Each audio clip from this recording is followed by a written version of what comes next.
kind of things. We can't live under this condition. We need some assistance around here with the road because we cannot go out to get our little livelihood. We can't go out and we can't come in. Somebody likes the authority to come around here as quick as possible and see what they can do for us around here. Raheem White, CVM News.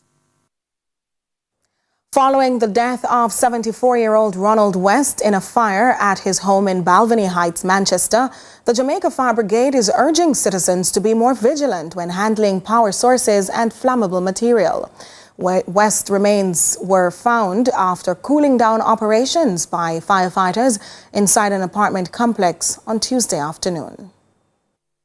Type of situation that the country is facing now, it poses a great risk, and we want to say to them, if you have to refuel your generator, shut it down, disengage from the power supply, refuel before you restart. Try endeavor this to keep it in a well-ventilated area, not an enclosed area where the lot of fumes can be, because then you can suffer from carbon monoxide poisoning and it may be fatal.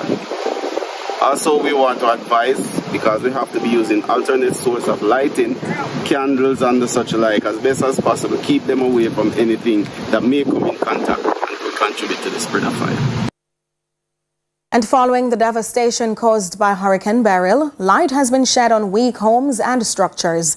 Members of Parliament are being urged to observe how and where structures are being built in their constituencies. Courtney Lewis has more.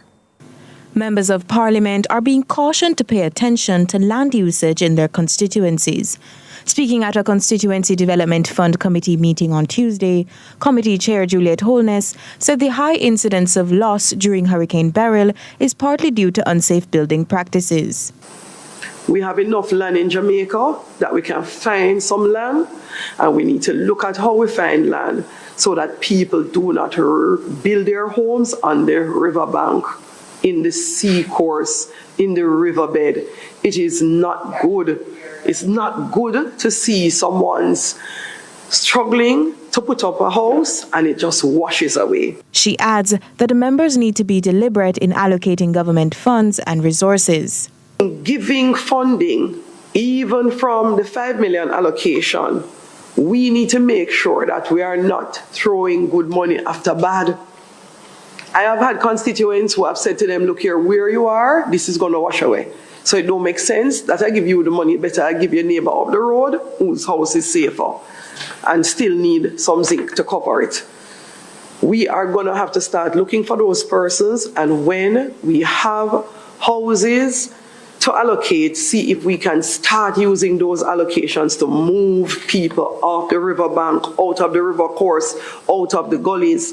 Move those persons when we have housing allocation. This forewarning comes just a few weeks after the Prime Minister, during a tour of St. Anne, made commitments to increase land formalization across the country. We're going to spend 15 billion Jamaican dollars over the next 5 years to regularize communities across Jamaica. You're all trying to find a way to survive and live, and the government is here to help you. Courtney Lewis for CVM News. CVM News at noon continues after this break.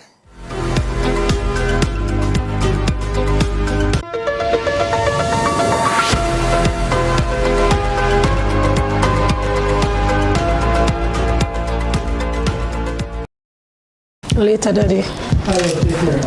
Take care of Grandpa.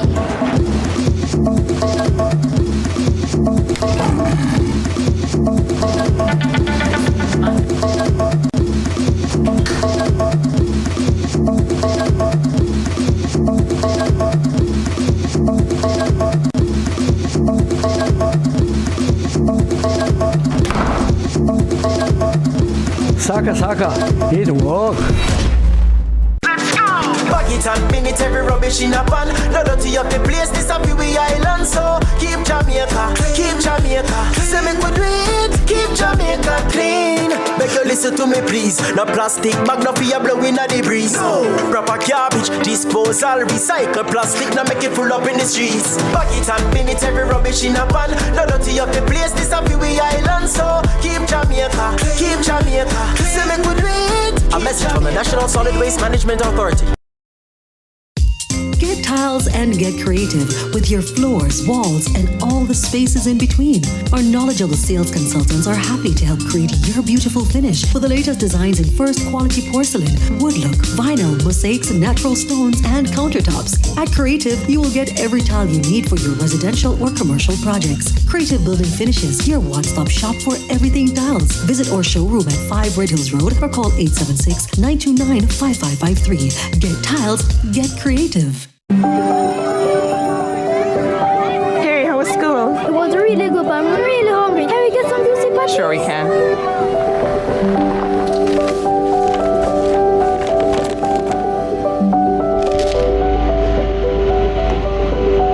I never see a boil up patty like you.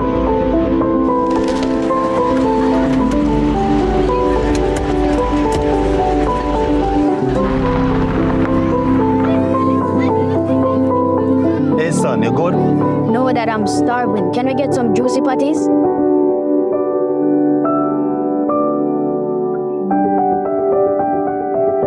Celebrating over 40 years of everyday moments.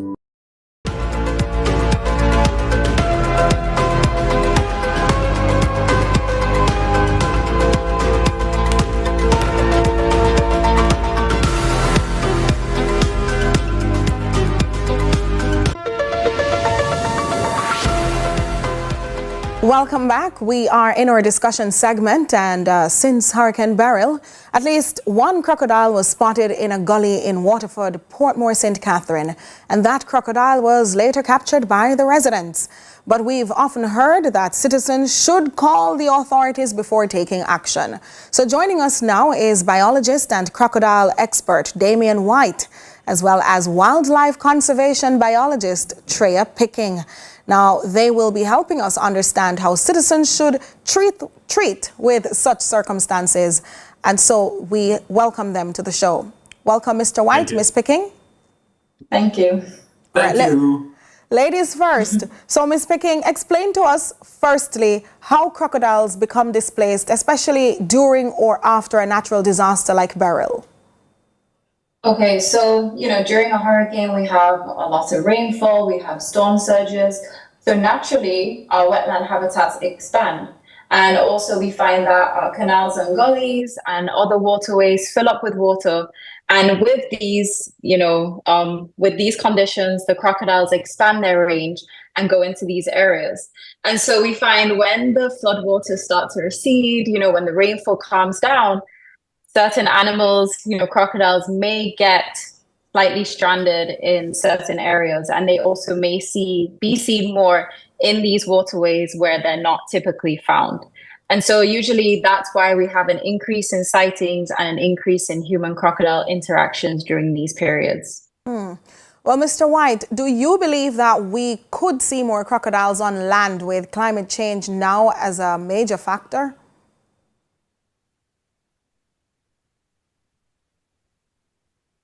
Wait, your sound is a little bit, I didn't hear your question. Yes, I was asking if you believe we'll be seeing more crocodiles on land, especially as climate change, in fact, impacts the Caribbean on a wider scale. Well, okay, so you mentioned about climate change, and Shreya mentioned something about it. So just imagine here we have our wetlands, and climate change is having an impact in our wetlands, meaning that you have some dry period where the water body restricts, and you have other extreme period like now where you have a lot of rain and the wetland expands. Now we are going inside the wetland now to fish. We are putting hotels, we are putting home. So when you go in there now, the crocodile, which is one of our biggest, it is one of our largest predator that we have here, you are going to areas and you start seeing it because you are going in the wetland.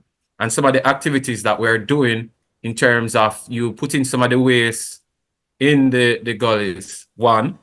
And you have the next thing now, as you mentioned again about climate change. We going for fish, these animals going for fish. So with climate change, right now, because it's affecting our wetland, you are going to be seeing more crocodiles in there. And when you see more crocodiles in this wetland, it does not say that we have a lot across Jamaica.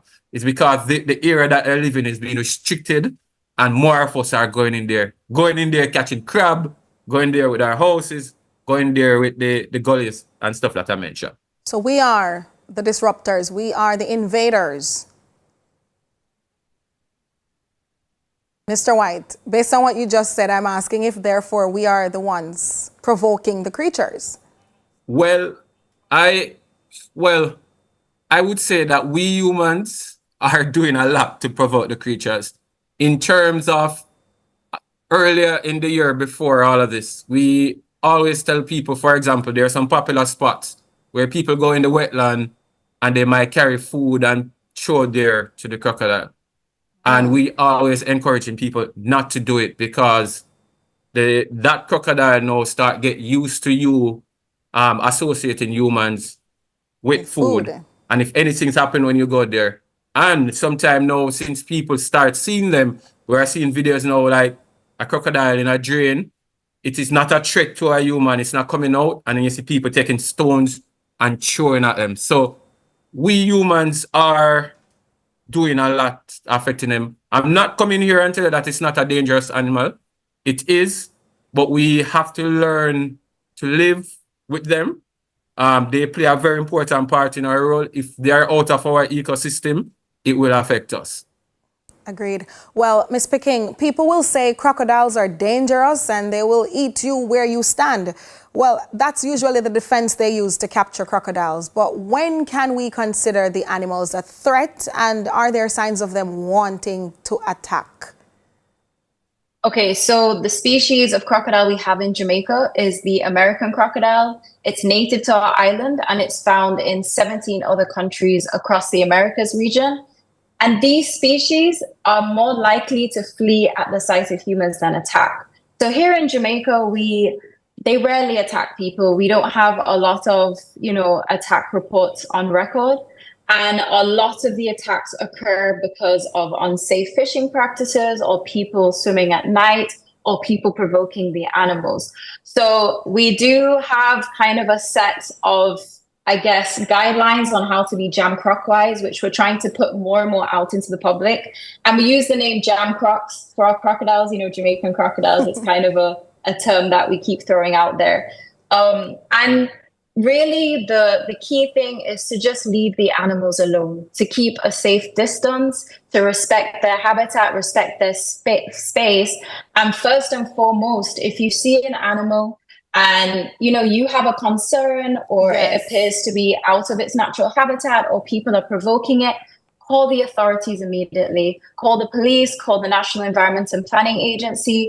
And we have to keep reminding the public over and over again, do not go out of your way to catch these animals. There is a reason why it's illegal. You're putting both yourself and the animals at risk, and us as the authority, we are trained in safe handling techniques for these animals.